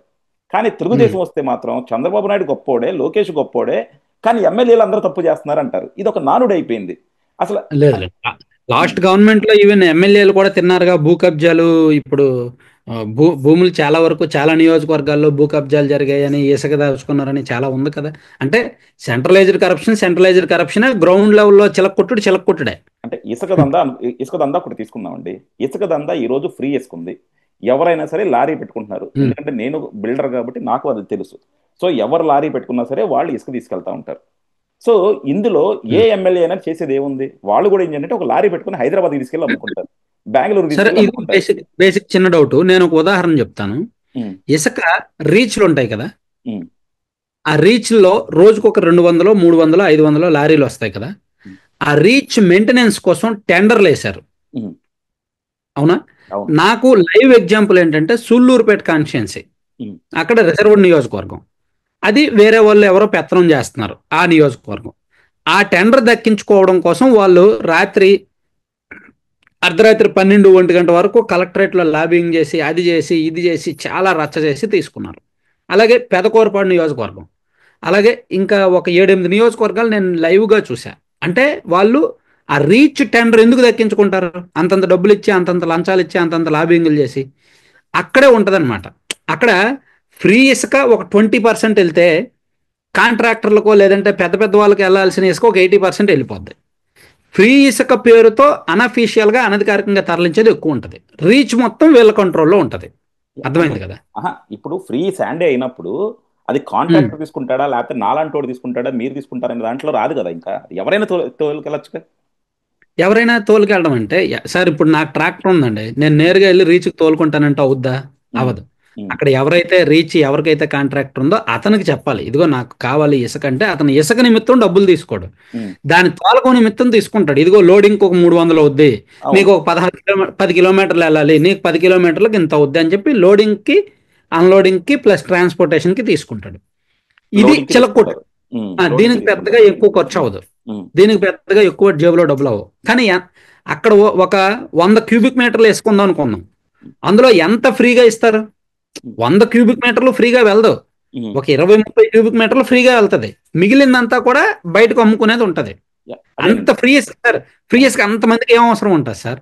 అంటే ఒకటండి, ఇప్పుడు నేను అనేది ఏంటంటే బేసిక్ గా ఆ ఫ్రీ శాండ్ పాలసీ కూడా డెఫినెట్ గా ఇది one of the best policy. ఇప్పుడు నేనేం తెలుగుదేశాన్ని భుజాన్ని వేసుకోకర్లా, కానీ మేము అంతకుముందు 30-40 వేలు కట్టిన వాళ్ళం, ఈ రోజు మేము 10 వేలకు వచ్చేస్తాం మాకు ఇసుక. సో డెఫినెట్ గా మేము అంత అడ్వాంటేజ్ చూస్తున్నప్పుడు, పథకం అంత మంచిదిగా ఉన్నప్పుడు దాని మీద అనవసరమైన కాంట్రవర్సీ స్ప్రెడ్ చేయడం అనేది అనవసరం అనమాట. ఎందుకంటే ఇప్పుడు మీరు అన్నట్టు ఏంటంటే అక్కడ ఫ్రీ ఇసుక ఉన్నప్పుడు మనకి అంటే ప్రతిదానికి ఒక లిమిట్స్ ఉంటాయి, ఇక్కడ దాకే తవ్వాలి అని. మీరు అన్నట్టు ఏంటంటే వాళ్ళు దానికి మించి తవ్వేసుకోవచ్చు, అదొక. కాకపోతే ఏంటంటే ఆ ఇసుక వల్ల ఎవరో కూడా ప్రభుత్వానికి వచ్చే సొమ్ముని గండి కొట్టం కానీ, ప్రజలకు వచ్చే సొమ్ముని గండి కొట్టం కానీ ఉండదు. ప్రభుత్వానికి వచ్చేది ప్రజలకు వచ్చింది గండి కొట్టరు, ఆబ్వియస్లీ ఏదైతే జరగదు. కానీ ఇది ఎమ్మెల్యేలకు వచ్చేది ప్లస్ ఆ కాంట్రాక్టర్లకు వచ్చేది వస్తుంది. నిజంగా అదే మాత్రం మీరు అన్నది, ప్రభుత్వానికి సొమ్ము గడ్డి కొట్టరు, ప్రజల సొమ్ము దోచుకోరు, కానీ సైడ్ అమ్ముకునేది సైడ్ బిజినెస్ చేసుకుంటారు. డెఫినెట్ గా అది చేసుకుంటారు, అది ఎవరున్నా చేసుకుంటారు, అది మీరు నేను ఉన్నా కూడా చేస్తామేమో అక్కడ. ఇంకొకటండి, నేను చాలా వీడియోస్ కూడా చూస్తూ ఉన్నాను, అంటే మీరు కూడా కామెంట్ చేస్తూ ఉన్నారు, మద్యం మీద చాలా అవినీతి జరుగుతూ ఉంది, మద్యం చాలా స్కామ్ జరుగుతూ ఉంది అనేది మీరు చేస్తూ ఉన్నారు. అందులో కూడా మనం కొన్ని చూస్తూ ఉన్నాం. నాకు ఒక్కటే పాయింట్ ఏంటంటే, ఇప్పుడు మద్యం స్కామ్ జగన్మోహన్ రెడ్డి గారు ఉన్నప్పుడు చేసిన మద్యం స్కామ్ అనేది చాలా క్లియర్. అలాగే మోర్ దాన్ స్కామ్ ఏంటంటే అది ప్రజలు ఆరోగ్యాన్ని కూడా హరించేది. సో అవునండి. ఈ రోజు మద్యం అన్నది అన్ని టెండర్లు చేశారు. సో వాళ్ళు కూడా ఉమ్, టెండర్లు పడుకున్నారు. ఇక్కడ గవర్నమెంట్ జరిగే స్కామ్ అయితే ఏముండదు. సో ఉమ్, ఇప్పుడు బెల్ట్ షాపులు పెట్టుకున్నారన్నారు. ఆ బెల్ట్ షాపులది స్కామ్ ఎలా అవుతుంది? ఉమ్. ఎక్కడైనా చట్టంలో ఉన్నాయా బెల్ట్ షాపులు ఉండాలి అని? సరే చట్టం నేను అనేది ఇప్పుడు ఆ బెల్ట్ షాపులు డెఫినెట్ గా తప్పు అంటే తప్పని చెప్పొచ్చు. అది స్కామ్ ఎలా అవుతుంది అంటున్నాను అనమాట. అది స్కామ్ ఎలా అవుద్దంటే, ఒక బెల్ట్ షాపు తీసుకోవడానికి అంత ఈజీగా ఆషామాషిగా ఇచ్చారు. ఇప్పుడు ఒక లైసెన్స్డ్ షాప్ ఒకటి ఉంటుంది. ఆ లైసెన్స్ తీసుకోవడానికి అతను ఒక 80 లక్షలు ₹1,00,00,000 ఖర్చు పెట్టి ఉంటాడు. అతను 80 లక్షలు ₹1,00,00,000 సాధ్యమైనంత త్వరగా రాబెట్టుకోవాలి, తాను సేఫ్ జోన్లోకి వెళ్ళాలని అనుకుంటారు కదా. అలా రాబెట్టుకోవాలి అంటే అతనికి డైలీ సేల్స్ మినిమం 5 లక్షల నుంచి 10 లక్షలు డైలీ సేల్స్ ఉండాలి. ఎందుకంటే వాళ్ళకు వచ్చే కమిషన్ 14% కావచ్చు. కాబట్టి ₹1,00,000 సేల్ అయితే 14,000 మిగులుద్ది. అలా గ్రామీణ ప్రాంతాల్లో అయితే 3 లక్షలు అమ్మాలి, అర్బన్ ఏరియాస్లో అయితే 5 లక్షలు అమ్మాలి. అలా అమ్మడానికి వాళ్ళు షాపే కాకుండా గ్రౌండ్ లెవెల్లో బెల్ట్ షాపులు ఇచ్చేస్తారు. ఇలా బెల్ట్ షాపులు ఇవ్వడానికి వాళ్ళు అందరికీ ఇచ్చారు కదా, ఆక్షన్ పెడతారు కొన్ని చోట్ల. కొన్ని చోట్ల ఖచ్చితంగా ఆక్షన్ పెడతారు. నాకు విలేజ్ పేర్లు తెలుసు, వ్యక్తుల పేర్లు తెలుసు, కానీ ఇప్పుడు చెప్పకూడదు. అది అందరూ చేసే పాపమే కదా, అందరూ చేసే తప్పే. సో అలా ఇచ్చినప్పుడు ఎక్సైజ్ డిపార్ట్మెంట్ వాళ్ళు ఎంకరేజ్ చేస్తారు. ఇదిగో మీరు అమ్ముకోండి, ఇక్కడ ఇచ్చేయండి, ఇక్కడ ఇచ్చేయండి. ఎమ్మెల్యేలు, ఎక్సైజ్ డిపార్ట్మెంట్ వాళ్ళు, ఈ సిండికేట్ అందరూ కలిపి బెల్ట్ షాపులు ఇస్తారు. సో ఈ బెల్ట్ షాపులు ఇచ్చిన తర్వాత అది ₹120 ఉన్నది 150కి అమ్ముతారు. ఏదో నేను మొన్న శ్రీకాకుళం వెళ్ళినప్పుడు ఒక కుర్రోడితో మాట్లాడా. అతను టీడీపీ కార్యకర్త ప్లస్ బెల్ట్ షాప్ నిర్వహిస్తాడు. మంజీరా బాటిల్ అంట ₹130 అంట వైసీపీ అధికారంలో ఉన్నప్పుడు. వీళ్ళు 140కి అమ్ముతున్నారంట ఈ గవర్నమెంట్ వచ్చాక. దాన్ని బెల్ట్లో 170కి అమ్ముతారంట. సో ఆ ₹30లో ₹10 ఆ బెల్ట్ షాప్ నిర్వాహకుడు, ₹10 షాపుల వాళ్ళకి, ₹10 డిపార్ట్మెంట్ సిండికేట్కి ఇస్తారు. సో ఇది కరప్షన్ ఏ విధంగా అవుద్ది అని మీకు డౌట్. సో ఖచ్చితంగా బాటిల్ ఎక్స్ట్రాగా అమ్ముతున్నారు కదా. అంటే స్కామ్ నేను అనేది కరప్షన్ అవుతుంది. కరప్షన్ నేను ఒప్పుకుంటా. అంటే ఒక పెద్ద స్కామ్ గా, అంటే ప్రభుత్వానికి వచ్చే స్కామ్ గా ఏమి ఉండదు కదా ఇది. నో నో నో, స్కామ్ వేరు, కరప్షన్ వేరు. ఉమ్, దీనిలో స్కామ్ అనేది జరగట్లేదు, అదే కరప్షన్ జరుగుతుంది. కరప్షన్ జరుగుతుంది. స్కామ్ అంటే లాస్ట్ గవర్నమెంట్ లో స్కామ్ జరిగింది, సెంట్రలైజ్డ్ స్కామ్ జరిగింది. ఎందుకంటే తయారు చేసింది వాళ్ళే, డిస్టిలరీస్ వాళ్ళే చేజెక్కించుకున్నారు, వాళ్ళకి నచ్చిన మద్యం తయారు చేసుకున్నారు, వాళ్ళ షాపుల్లో పెట్టుకున్నారు, వాళ్ళు అమ్ముకున్నారు, రేటు వాళ్ళే నిర్ణయించారు, క్వాలిటీ లేదు, బ్రాండ్ వేరు, లోగో వేరు, లోపల ఉన్న మద్యం వేరు. ఇప్పుడు ఇటువంటి చెత్తవన్నీ జరగట్లేదు, స్కామ్ జరగట్లేదు, కానీ కరప్షన్ జరుగుతుంది. ఈ కరప్షన్ వలన ఏంటంటే, ఈ కరప్షన్ వల్ల ఏం జరుగుతుందంటే షాపులు వాళ్ళు నిజంగా లబ్ధి పొందట్ల. షాపు లైసెన్సీ ఇప్పటికీ కూడా చాలా మంది టెన్షన్లోనే ఉన్నారు. ఎవరు ఎప్పుడు ఏ టైంలో హార్ట్ అటాక్ వస్తుందో వాళ్ళకే తెలియదు. ఎందుకంటే లక్షలు తగలెట్టారు, వాళ్ళకి మిగిలేదు తక్కువ ఉంది. ప్రతి నెల వచ్చేసరికి ఒక్కొక్క షాపు మీద డిపార్ట్మెంట్ వాళ్ళకి, ఒక జిల్లాలో గోదావరి జిల్లాలో నేను కనుక్కున్నాను, 1,20,000 డిపార్ట్మెంట్కి ఇవ్వాలి ఒక షాప్కి. అండ్ శ్రీకాకుళం జిల్లాలో నేను కనుక్కున్నాను 1,50,000, ఒక షాపుకి 1,50,000 డిపార్ట్మెంట్కి ఇచ్చేయాలి. నేను మద్యం షాపుల వాళ్ళు చెప్పిందే చెప్తున్నా. గుంటూరు, ప్రకాశం జిల్లాల్లో కూడా 1,00,000కు పైగానే ఉంది. ఇది ఒక షాపు మీద డిపార్ట్మెంట్ కంటే ఏలూరు జిల్లాలో 144 షాపులు ఉన్నాయి. ఒక్కొక్క షాప్కి 1,20,000 బట్టి లెక్కేసుకోండి. సో ఇది సిండికేట్కి తీసే డబ్బులు. ఈ సిండికేట్కి ఒక్కొక్క షాపు నుంచి ఇంత తీస్తుంటే, 144 షాపుల నుంచి షాపు నుంచి 1,20,000 తీస్తుంటే అది ఎంత అవుతుంది? అది మొత్తం ఆ పరిధిలో ఉన్న ఎమ్మెల్యేలకి, ఆ పరిధిలో ఉన్న డిపార్ట్మెంట్ వాళ్ళకి వెళ్తుంది అనమాట. ఇది కరప్షన్ మాత్రమే. సో ఇలా తీయడానికి వీళ్ళు ఇలా మామూలు ఇవ్వడానికి వాళ్ళు ఏం చేస్తారు? ఎంఆర్పీల కంటే ఎక్కువ అమ్ముతారు, అండ్ బెల్ట్ షాపులు ఉంటాయి, అండ్ డే అండ్ నైట్ అమ్ముతారు. నేను ఇదే వీడియో గత నెల చేశాను. కొంచెం ఇంపార్టెంట్ పాయింట్ వినండి. ఇదే వీడియో కూటమి వారి మధ్యాంధ్ర అని నేను గత నెల ఒక వీడియో చేశాను.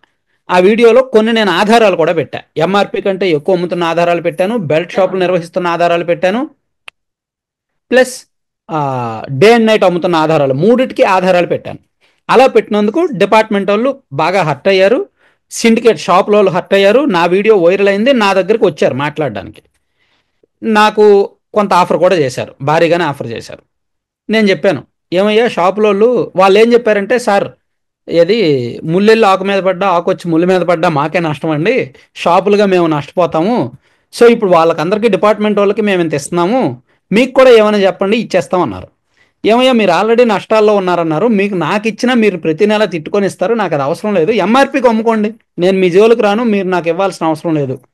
ఈ మద్యం జోల్లో తీసుకునేవాడు ఎవడో బాగుపడ్డావు, సో నాకు అవసరం లేదు, నాకు యూట్యూబ్ నుంచి వస్తున్నది చాలు, ఎంఆర్పీ మీరు అమ్మండి, మీకు ఎవరైనా వచ్చి డిపార్ట్మెంట్ వాళ్ళు మిమ్మల్ని వేధిస్తే నాకు చెప్పండి, వీలైతే వీడియో తీసో ఆడియో రికార్డ్ చేసి నాకు చెప్పండి, నేను ఇమీడియట్గా వీడియో చేసేస్తా. మహా అయితే నా మీద కేసులు పెట్టుకుంటారు.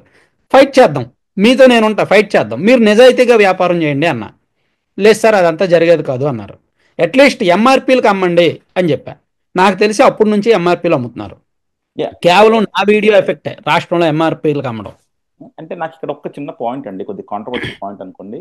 ఇప్పుడు మీరు ఒక్కళ్ళు చేశారని మీకే ఇది వాళ్ళు ఒక లంచం ఆఫర్ చేస్తానంటే, ఇప్పుడు ఒకవేళ అన్ని చోట్ల జరుగుద్దండి లంచాలు సార్. మద్యం షాపుల నుంచి ప్రతి మీడియాకి వెళ్తాయిగా. అంటే లంచాలు లేకుండా ఉన్నది అసలు మన ఇండియాలో ఏ బిజినెస్ జరగదండి. ఇప్పుడు మీరు అన్నారు కదా, ప్రతి దాంట్లో ఇప్పుడు బిల్డింగ్ అప్రూవల్ రావాలన్నా సరే, మనకి మ్యారేజ్ సర్టిఫికేట్ కావాలన్నా దేంట్లో అయినా సరే మనం లంచం కడతాం. కరప్షన్ అనేది మనందరం కూడా అలవాటు పడిపోయింది ఇదండి. సో కరప్షన్ ఎవరు తప్పు పట్టట్లే, ఎందుకంటే కరప్షన్ ఇస్తే పనులు అయిపోతాయి అనే దాంట్లో ఉన్నారు. కరప్షన్ ని మీరు పాప వాళ్ళు అన్నట్టు ఏంటంటే వాళ్ళు క్వశ్చన్ కూడా చేయలేరు. అది ఆకొచ్చి ముళ్ళు మీద పడ్డా, ముళ్ళు వచ్చి ఆకు మీద పడ్డా వ్యాపారం చేసిన ఇబ్బంది పడతాడు. ఇబ్బంది పడుతున్నారు. అవును, గవర్నమెంట్ బయటకి చెప్పలేరు. అవును, ఎమ్మెల్యేలకి ఎంత ఇస్తున్నాము, డిపార్ట్మెంట్కి ఎంత ఇస్తున్నాము బయటకి చెప్పలేరు.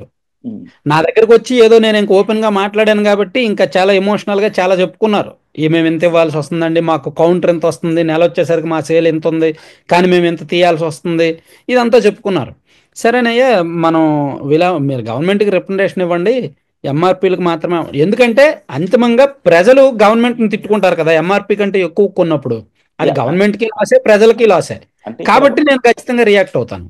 అంటే డెఫినెట్ గా ఇక్కడ ఇంకో కోణం కూడా ఒకటి ఉందండి. ఎందుకంటే ఇప్పుడు మీరే చెప్పారు ఇందాక, వీళ్ళంతా కూడా చాలా హై ప్రైసెస్ కి పాడుకున్నారు. సో ఈ హై ప్రైసెస్ పాడుకున్న వల్ల కూడా మళ్ళీ ప్రభుత్వమే బెనిఫిట్ అయింది దానికి. జగన్మోహన్ రెడ్డి గారు లాగా అదేం కన్సీల్డ్ కదా, అంతా కూడా వాళ్ళ సొంత ప్యాలెస్ కో లేకపోతే ఎక్కడికి వెళ్ళాలి, ఇదంతా ప్రభుత్వానికే వచ్చింది. సో డెఫినెట్ గా ఈ రోజు వీళ్ళు నష్టపోతున్నారంటే ఏంటంటే వాళ్ళు ప్రభుత్వానికి కట్టే నష్టపోతున్నారు. అవునండి. యా, సరే సరే, ఎవరి జేబులో డబ్బులు కట్టారు ఇక్కడ ప్రభుత్వానికి? అదే అది నష్టం.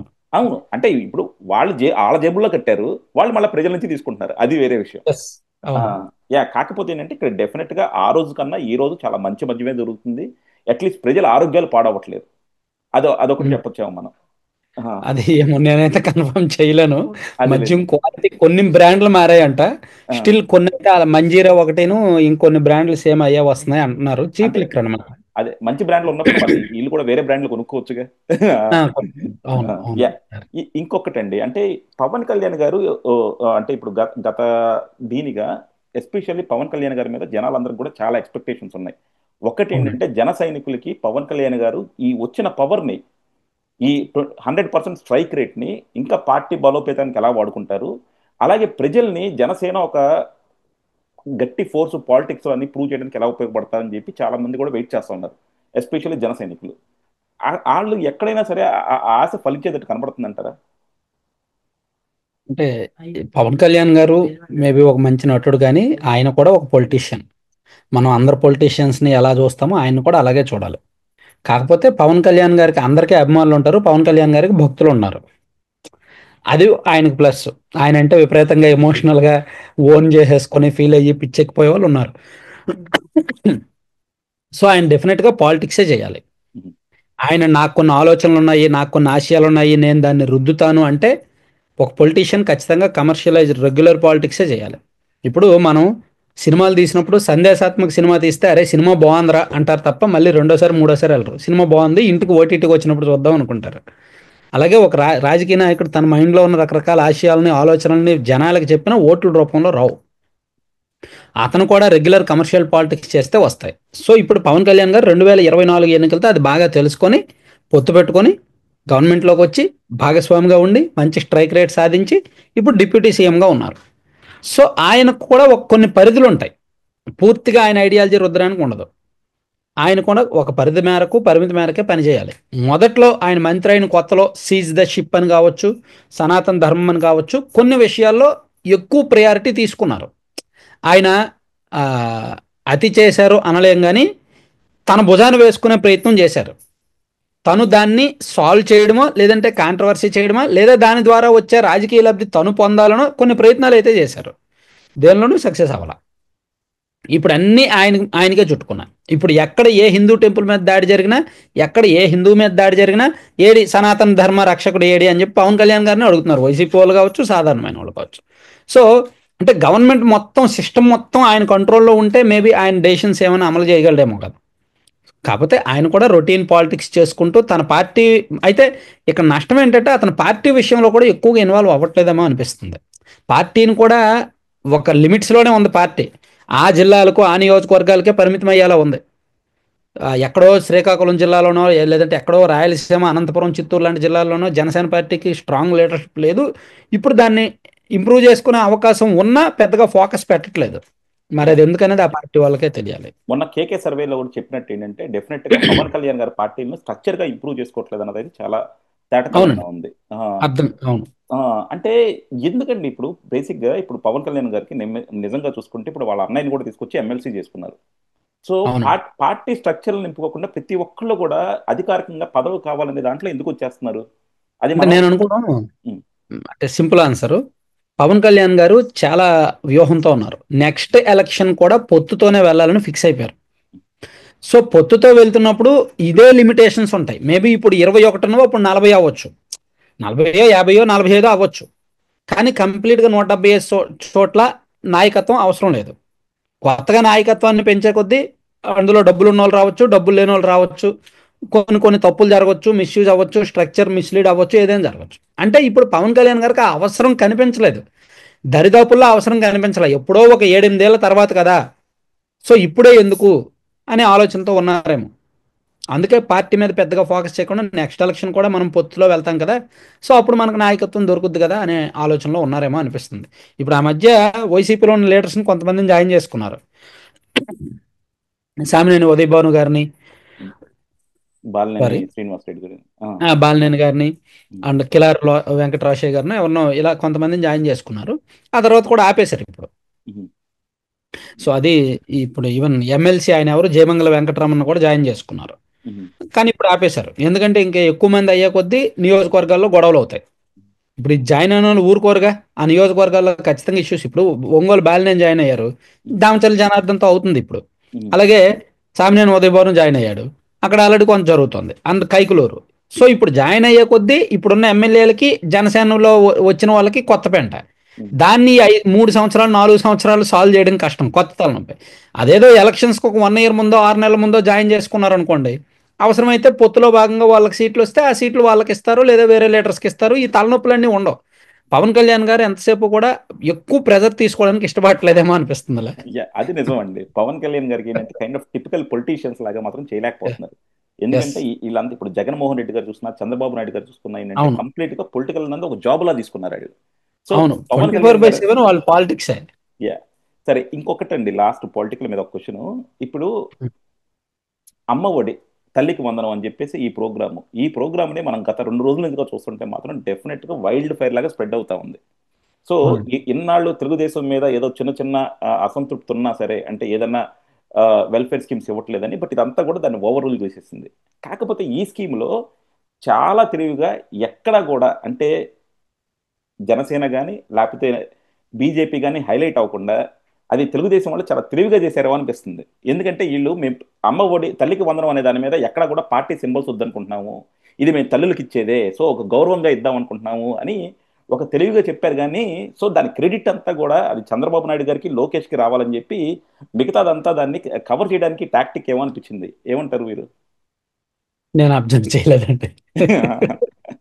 అంటే ఒకటి, చంద్రబాబు గారు సీఎం, ఆ, నారా లోకేష్ గారు ఆ శాఖ మంత్రి.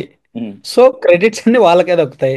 ఉమ్, దీనిలో డిప్యూటీ సీఎం గారిని ఇన్వాల్వ్ చేయాలి, లేదా బీజేపీ పొలిటికల్ ప్రోగ్రామ్ అయితే మేబీ వాళ్ళని ఇన్వాల్వ్ చేస్తారు. గవర్నమెంట్ ప్రోగ్రామ్ అయితే పవన్ కళ్యాణ్ గారు రిలేటెడ్ డిపార్ట్మెంట్లు అయితే ఇన్వాల్వ్ చేస్తారు. ఇప్పుడు రేపొద్దున సినిమా వాళ్ళందరూ చంద్రబాబు గారిని కలుస్తారండి.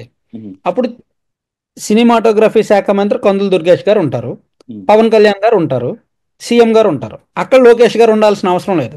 సో అవును. అప్పుడు మనం సినిమా వాళ్ళకి సంబంధించిన సినిమా అంటే ఎంతైనా గ్లామర్ ప్రపంచం, కొంత క్రెడిట్ ఉంటుంది కదా, ఆ క్రెడిట్ అంతా కూడా వీళ్ళకే దక్కింది అనడానికి లేదు. సో అంటే లేదు కానీ డిపెండ్స్ ఇప్పుడు ఫర్ డిపార్ట్మెంట్స్. ఎగ్జాంపుల్ తల్లికి వందనం అనే స్కీమ్ మాత్రం డెఫినెట్ గా జనాలందరూ కూడా చాలా ఎక్స్పెక్టేషన్స్ పెట్టుకున్నారు. అలాగే కూటమి ప్రభుత్వం ఇది ఇవ్వగలుగుతా లేదా అన్నది కూడా జనాలంతా కూడా దాన్ని వ్యాలిడేట్ చేసుకోవడానికి ఉన్నారు. సో ఈ రోజు ఇస్తుంది డెఫినెట్ గా ఇదంతా కూడా మైలేజ్ మాత్రం లోకేష్ గారికి చంద్రబాబు నాయుడు గారికి వస్తుంది. కానీ కూటమి ప్రభుత్వం ఇస్తుంది, దీని వెనకాల పవన్ కళ్యాణ్ గారు ఉన్నారు అనేది మాత్రం ప్రజల్లోకి వెళ్ళట్లేదు. అంటే సో అది ఒకటండి, ఇదంతా ఇదంతా టెంపరీ సార్. సార్ ఒక వారం రోజులు ఉంటుంది సార్. ఉమ్, ఈ పాజిటివ్ అనేది వాళ్ళ అకౌంట్ లో డబ్బులు పడ్డాయి, ఒక 2-3 రోజుల్లో డబ్బులు ఖర్చు అయిపోతాయి, ఇంకో అంతేనా? 3 రోజుల్లో మర్చిపోతారు, వారం రోజుల తర్వాత ఈ తల్లికి వందనం అనేది జనం మర్చిపోతారు. ఉమ్, ఇంకా సంక్షేమ పథకాలు జనం గుర్తుపెట్టుకుంటే 2014 నుంచి 2019 వరకు చంద్రబాబు నాయుడు గారు అద్భుతమైన పథకాలు ఇచ్చారు. ఎవరైనా చనిపోతే వాళ్ళకి ఇమీడియట్ గా వెళ్ళి చంద్రన్న బీమా అని 2 లక్షలు ఇచ్చేవాళ్ళు. ఉమ్, అవునా? ఈవెన్ 2019 నుంచి 24 వరకు జగన్మోహన్ రెడ్డి గారు బాగానే ఇచ్చారు. ఆయన ఎన్ని ఎన్ని చేసినా సరే ఆ, ఏది అమ్మఒడి ఇచ్చారు, అండ్ చేయూత అనేదో పథకం ఇచ్చారు డ్వాక్రా మహిళలకి, అండ్ కాపు నేస్తం, లా నేస్తం, చేనేత నేస్తం ఇలా ఇచ్చారు. సో వీళ్ళు ఏంటంటే తీసుకున్న వారం రోజులో 10 రోజుల్లో కాస్త ముచ్చటగా మాట్లాడుకుంటారు, డబ్బులు ఆస్వాదిస్తారు, ఖర్చు పెడతారు, కావాల్సినవి కొనుక్కుంటారు, వారం రోజుల తర్వాత మర్చిపోతారు. ఈ పాజిటివ్ అనేది తాత్కాలికమే.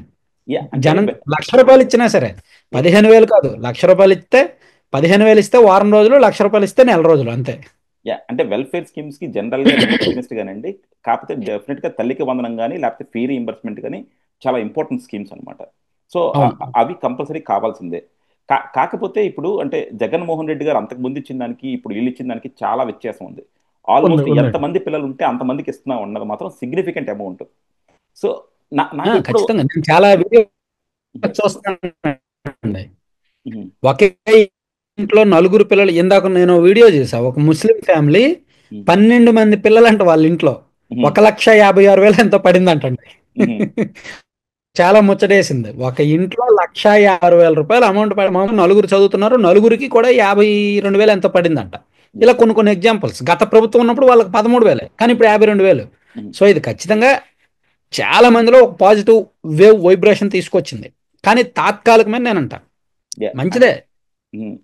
కంటిన్యూ చేస్తే అంటే ఇందాక మీకు చెప్పిన దానికి ఒకటి, వెల్ఫేర్ స్కీమ్స్ డెఫినెట్ ఉమ్, గా ఎలక్షన్ లో కూడా సిగ్నిఫికెంట్ రోల్ ప్లే చేస్తున్నాయండి. 2019లో చంద్రబాబు నాయుడుకి ఇచ్చిన దానికన్నా నేను ఇంక ఎక్కువ ఇస్తానని చెప్పి ఆ రోజు జగన్మోహన్ రెడ్డి చెప్పాడు. 2024లో జగన్మోహన్ అవును. రెడ్డికి ఇచ్చిన దానికన్నా నేను ఇంక ఎక్కువ ఇస్తానని చంద్రబాబు చెప్పాడు.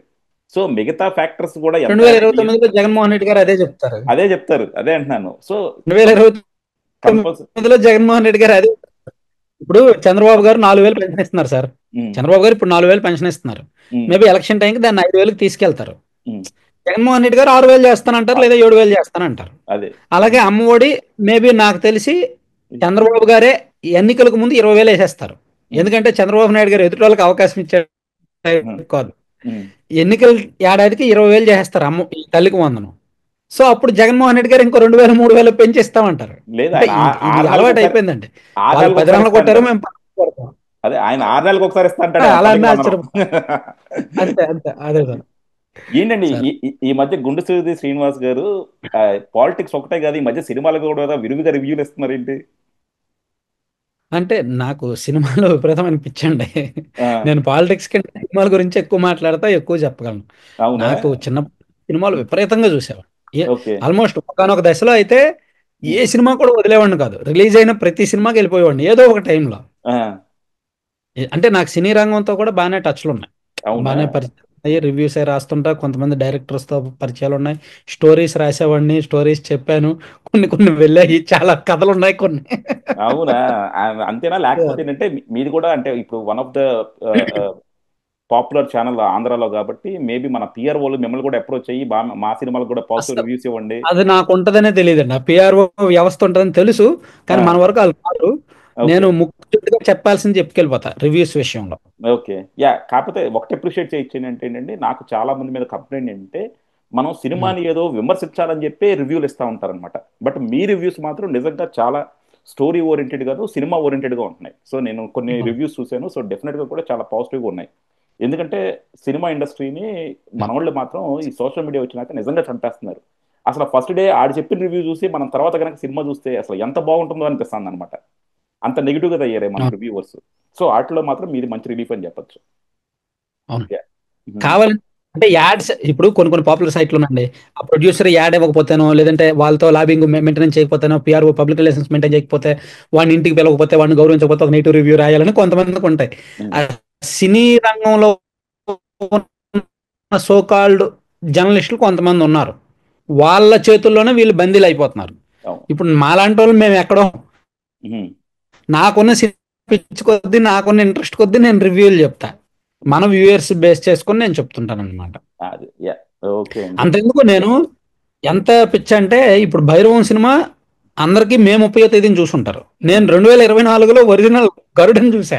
అదే నాకు అదే ఆశ్చర్యం ఇస్తుంది. దాని నేను భైరవం రివ్యూ చూసా మీది. మీరు చూసి నేను గరుడని ఉమ్. చూశానంటే ఈయన 24 గంటల పాలిటిక్స్ గురించి మాట్లాడుతూ ఉంటాడు కదా, సినిమాలు కూడా చూస్తాడా? అది కూడా తమిళి. ఇప్పుడు మేము అంటే చూస్తుంటాం తమిళి, ఎందుకంటే మాకు జనరల్ గా సినిమా పిచ్చి ఉంటుంది కాబట్టి. ఆ, అని మాకు ఆ టైం కూడా ఉంటుంది కాబట్టి. ఆ, నేను చూస్తాను. ఓకే. అవునవును. నేను ఇతర భాషల్లో మంచి సినిమాలు ఉన్నాయంటే చూసేస్తానండి. ఈ మధ్య కొంచెం తగ్గింది కానీ చూసేస్తాను. థ్యాంక్ యూ అండి, థ్యాంక్ యూ వెరీ మచ్ మాకు టైం కేటాయించినందుకు, అలాగే అన్నిటి మీద చాలా ఓపెన్ గా మాట్లాడినందుకండి.